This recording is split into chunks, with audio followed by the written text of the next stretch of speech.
Welcome back, friends, to the 5th episode of Mondays with Mia. I'm so glad you guys were able to join me today. Today we're going to be learning more about Jesus healing people and what it means to have faith. Do you guys know the definition of faith? Faith can be defined in two different ways. One, faith can be defined as having complete trust or confidence in someone or something. Faith can also be used in a spiritual term. So I can say, I'm a person of faith. You can say you are a person of faith, and that means to have a strong belief in God. So before I go ahead and read the story, I'm going to go over the things that you guys will need for today's lesson. So you guys will need paper, crayons, markers, colored pencils, whatever you guys like to write and draw with. And today, our story comes out of the book Luke, which is in the New Testament, chapter 18, verses 35 to 43. And like I said, today we're going to be learning about Jesus healing people. And today, Jesus is going to be healing a blind man. And so I want you guys to go ahead and pretend that you're the person that Jesus is healing. So in order to do that, you guys are going to have to pretend that you're blind. So you will want to go ahead and cover your eyes with your hands while I read the story. And imagine how the blind man might have felt on this day, one of the biggest days in his life. Keep your eyes closed until Jesus has healed the blind man. So go ahead and cover your eyes. As Jesus approached Jericho, a blind man was sitting by the roadside begging. When he heard the crowd going by, he asked what was happening. They told him, Jesus of Nazareth is passing by. He called out, Jesus, Son of God, have mercy on me. Those who led the way rebuked him and told him to be quiet. But he shouted all the more, Son of David, have mercy on me. Jesus stopped and ordered the man to be brought to him. When he came near, Jesus asked him, What do you want me to do for you? Lord, I want to see, he replied. Jesus said to him, Receive your sight. Your faith has healed you. Immediately he received his sight and followed Jesus, praising God. When all the people saw it, they also praised God. You guys can go ahead and open your eyes and think more about what it would be like if you were the blind man and Jesus had just given you your sight. What would you see? And I want you guys to go ahead and draw a picture of that. I will show you the picture that I drew earlier. It might be a little bit hard to see, so my apologies. But if you guys can see that, you'll see that there's not a lot of shapes going on. It seems like everything is blurring together. And that's what I kind of imagine what it would be like if I was the blind man and Jesus just gave me my sight. I would never have seen a tree before, bushes, people, animals. It would all be very new. And I feel like with all the colors, it would kind of just all mix together. I wear contacts because without contacts, I cannot see. And I also have a pair of glasses that I own. So if my contacts are not working or if I don't have any, then I can use my glasses. Glasses or contacts help some people to see, and without them, the world can be very, very blurry. And so I have faith every morning when I put my contacts in that I will be able to see everything very clearly that is around me. Or I also have faith that if my contacts ran out, meaning I don't have any more, or I lost them, which is not good, that I have faith in my glasses, that I have my glasses, and that they will help me to see. So you guys can go ahead and work on your pictures while I ask some questions, and you guys can think about this as you draw. What's an ability you wish you had but don't, such as singing or playing soccer? For me, one ability I wish I had was playing the piano. I took lessons when I was younger, but as I got older, I became busier and I decided I just didn't have the time for it. But I wish I had a better ability at playing piano. What would you do with that ability if one day Jesus gave it to you? So for me, if Jesus one day just gave me the ability to be able to play any song I wanted to on the piano, I'd probably spend a lot of my time playing songs. I might make videos for people, send songs to people, sing with families and friends, that sort of thing. That would bring me happiness. The beggar was missing one really important ability, the ability to see. Without sight in those days, there was no way to get a job. That's why he was a beggar. But he had faith that Jesus could heal his eyes. He didn't care who told him to be quiet. He wanted to get to Jesus. What did this man do? What did this man do to show his faith in Jesus? What do you do to show your faith in Jesus? Miracles are cool. But as Jesus performed this miracle of healing the blind man, he also taught others how important it is to have faith in Jesus. The blind man and all the people who saw Jesus heal him, plus all the people who read about it in the Bible, can have faith in Jesus and see how he can twist and turn bad to good in our lives. That's why we have faith in Jesus. So go ahead and think about that, friends. If you were the blind man and you heard Jesus was coming, now remember, you wouldn't know what Jesus would look like. You might have heard stories about him, but you have no idea. You've never seen him. Would you guys have faith just by hearing his voice, just by knowing that he was there, that he would heal you? Go ahead and think about what the word faith means. We're going to be using it in a lot of today's lessons. Okay, friends, so for this part of the lesson, I need you guys to go ahead and stand up for me. And we're going to pretend that there is a circle. Because obviously we can't do this together, so I won't be able to hear you, but you guys can still do this at home. So we're going to go ahead and play a game called Trust Circle. Think quietly for a moment about the people in your life that you trust. People that you have faith in. Think about people who really care about you. You might think of your parents, friends, teachers, church members, anyone that you trust. So go ahead and think of some names right now that you guys trust. People that you trust.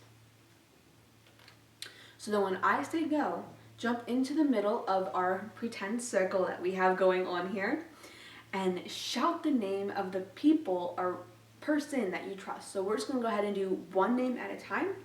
So when you go ahead, when I say go, you're going to jump in, and then you're going to say the name of a person that you trust, and then you're going to go ahead and jump out. Okay?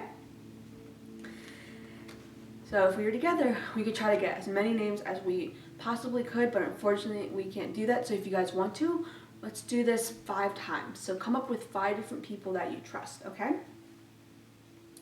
So let's go ahead and do that.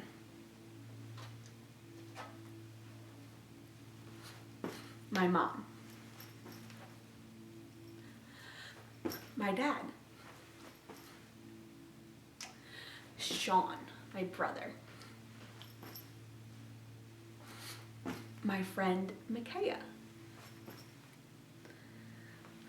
My friend Sierra. God. So what helped you decide who to trust? If you trust someone, if you have faith in that person, what would make you quit having faith in him or her? Why can you trust Jesus? Jesus will never let us down because he loves us. He's always ready to help us. In fact, that's exactly what he tells Matthew in Matthew 11:28. Listen. Then Jesus said, "Come to me, all of you who are weary and carry heavy burdens, and I will give you rest." Like the blind man, we have faith in Jesus. We can come to him with any problem and know that he can fix it. That is such good news, friends, to know that Jesus loves us and that we can trust him. Was Jesus one of the names that you guys put on your list of people that you can trust? I hope so. I know he was on my list. So let's go ahead and do one more round, but we're going to do it all together. Okay?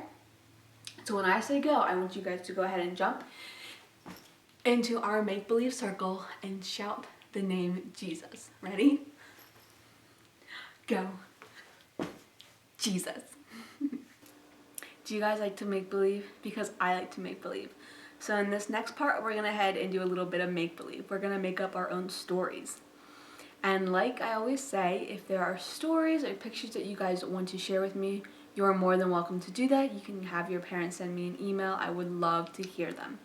So the stories that you are going to be coming up with, it has to start with once when I was walking in the forest, okay?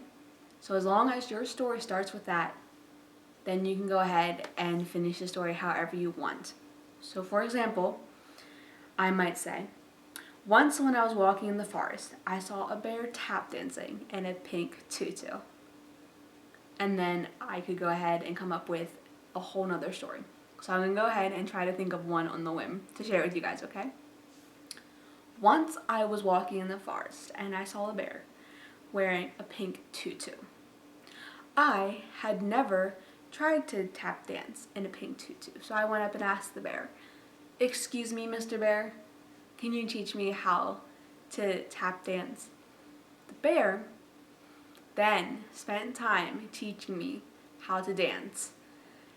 And eventually, I got my own pink tutu, and we danced in our pink tutus together. Now that story might have not been very good because I came up with it just right now. But you get the gist of what I'm saying. The story can be as ridiculous as you want it to be. And obviously you may not believe that one day I was walking in the forest and I saw a bear and they taught me how to tap dance.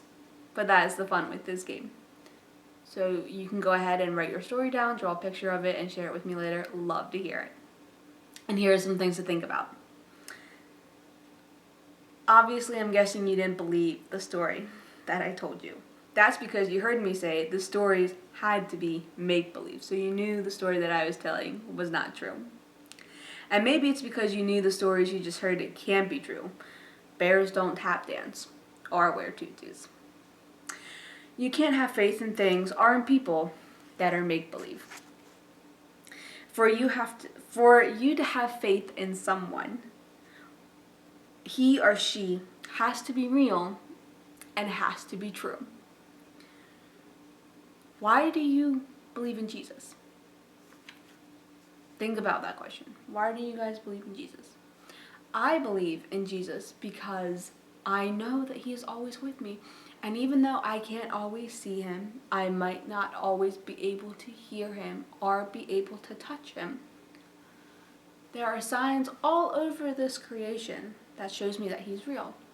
The nature, and right now as I'm filming, it is a beautiful day outside. So the flowers, the trees, the birds, the small animals. I see Jesus in people. When I see people do really nice things for each other, I see the heart of Jesus. When I'm singing songs or reading my Bible, sometimes you just have a feeling inside that he's close to you. So what makes you believe in Jesus? Why do you believe in Jesus? Unlike our stories, Jesus is real and true. The blind man believed that Jesus had amazing power, even though the things Jesus had done might have sounded kind of unbelievable. Jesus does amazing things in our lives too. That's why we have faith in Jesus. Okay, so we're going to go ahead and attempt to play a game together. It's going to be me calling out some instruction where you guys have your eyes closed. We'll see how it goes. If not, you can always try this at home and play with siblings or parents. So for this game, you are going to want to have your eyes closed. I'll call out some instructions that I have in front of me, and we'll try to follow them as best as possible, okay? And before I start, look at what you're facing right now. So right now, I'm facing a closet. After I give some instructions, if I was going to be moving all around from the instructions that I give, I might lose kind of where I'm at. I might not be facing the closet when I open my eyes up.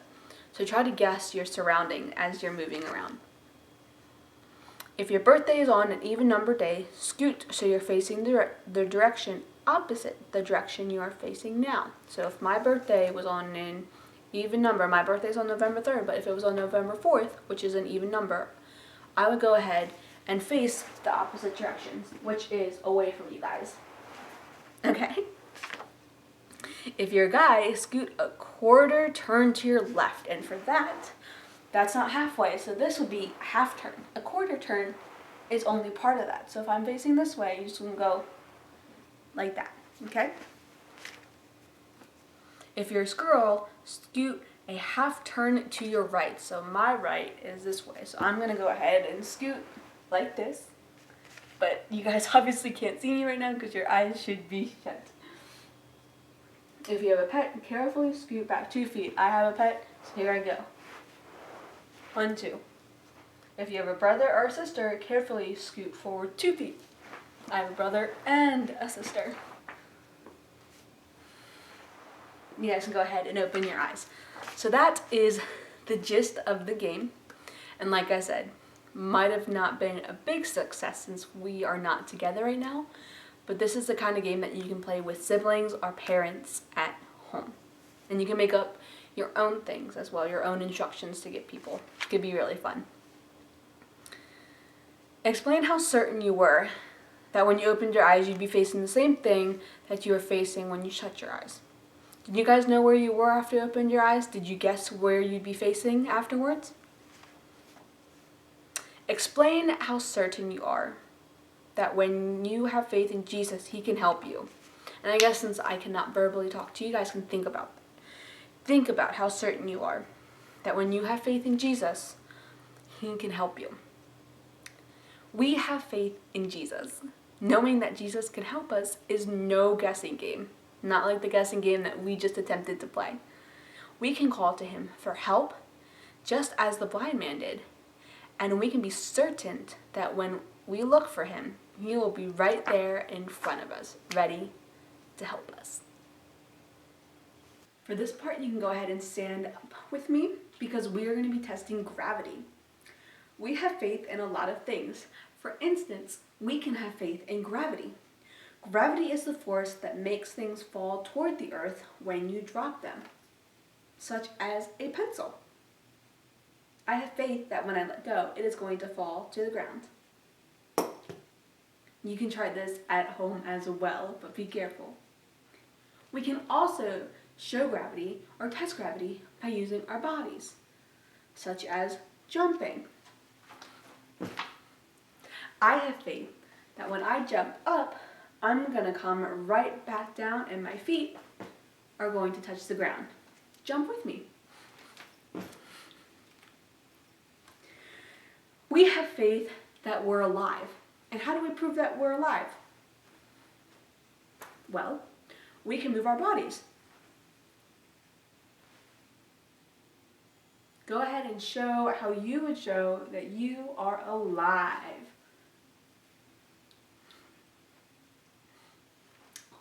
We have faith in Jesus. What can you do to show others that you have faith in Jesus? What makes your faith grow stronger, or what makes it grow weaker? How can you believe in Jesus even though you can't see him? We have faith in Jesus. We don't have faith because we can see him. The blind man couldn't even see Jesus before his healing.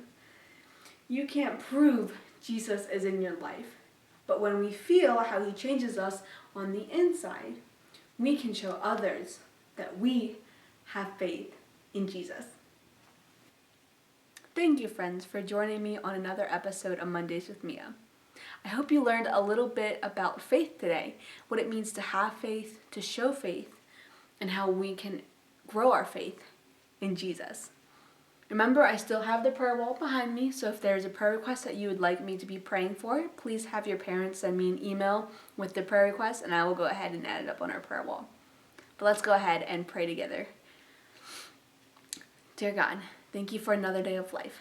Thank you that we can join in this time together and read your word and learn about the miracles that you performed here on earth. Thank you for faith, God, and help to grow our faith in this next week and coming months. God, help us to show our faith to others and help us to find ways to grow our faith in you. Thank you for always being with us and hearing our prayers.